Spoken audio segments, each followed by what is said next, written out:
It's late. The house is dark, but the bedroom is lit by the blue glow of a smartphone. A child is staying up past bedtime to finish a game. It looks like a harmless modern habit, but beneath the surface, that glowing rectangle is triggering a biological cascade. Medical researchers are tracking a rapid decline in global pediatric health. They call it a syndemic. This occurs when multiple conditions, like severe sleep deprivation, screen addiction, and rising obesity rates, cluster together and interact to multiply the overall burden of disease. We can see how fast this environment has changed by looking at previous generations. Children used to spend hours in unstructured, highly physical outdoor play. That baseline of constant movement and natural exhaustion has largely disappeared. This chart tracks the prevalence of chronic health conditions in children using electronic health records. In just over a decade, between 2011 and 2023, the rate jumped from nearly 40% to over 45%. Millions of children are developing chronic physical and developmental disorders at rates unseen in historical data. What looks like a series of unrelated behavioral phases, like trouble paying attention, frequent mood swings, or late-night lethargy, are actually connected to a deeper biological process that is beginning to surface across the population. The starting point for this connection is the device itself.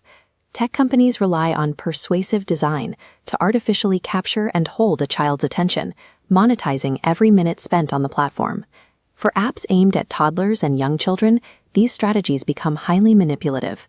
One tactic is parasocial relationship pressure. Developers program virtual characters to cry or express disappointment if a child tries to close the game or refuses to make a purchase.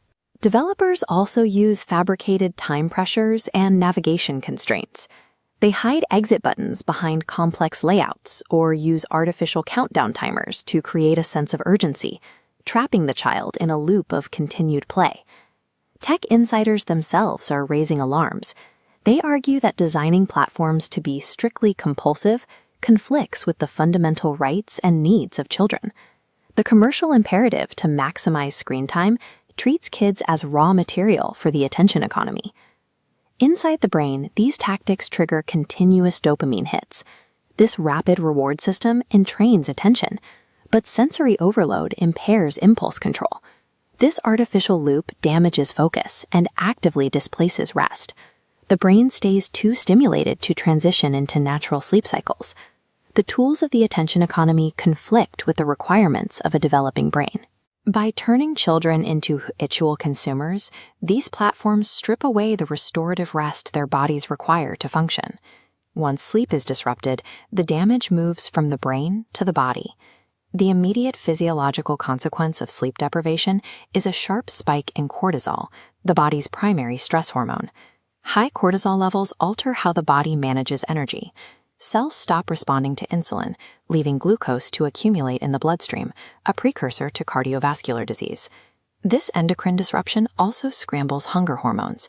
The body loses its fullness signal, generating intense cravings for sugary foods. The clinical data on this is clear. Children who experience the shortest sleep durations have a 4.2 times higher risk of developing obesity compared to kids who get adequate rest. The pattern of that sleep matters, too. Children who get enough sleep during the school week but stay up late on weekends incur what researchers call social jet lag. By throwing off their central biological clock for just 2 days a week, they triple their risk of obesity. These hormonally driven cravings leave exhausted children uniquely vulnerable. They step out into a modern food environment saturated with heavily marketed fast food, sodas, and hyperpalatable sweets. When a sleep-deprived child overeats, they are not failing a test of willpower.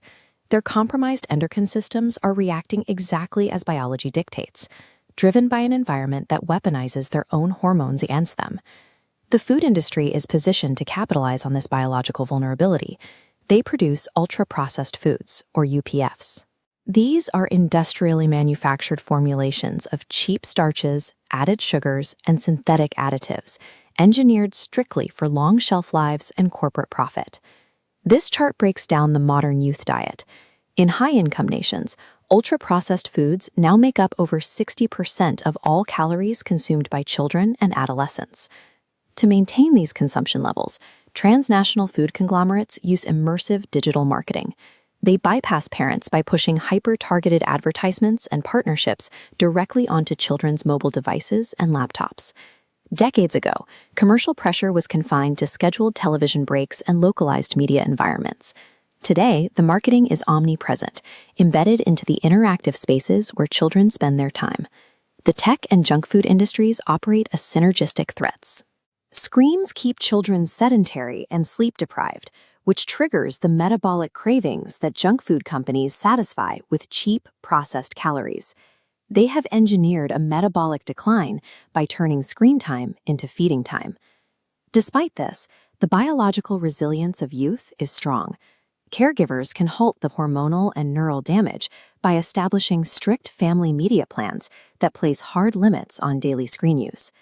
The most critical physiological intervention is powering down all screens at least 1 hour before bed. This breaks the continuous dopamine loop, allows the brain to produce melatonin, and restores a natural circadian rhythm. Once sleep is restored, the body needs movement to repair its metabolic function.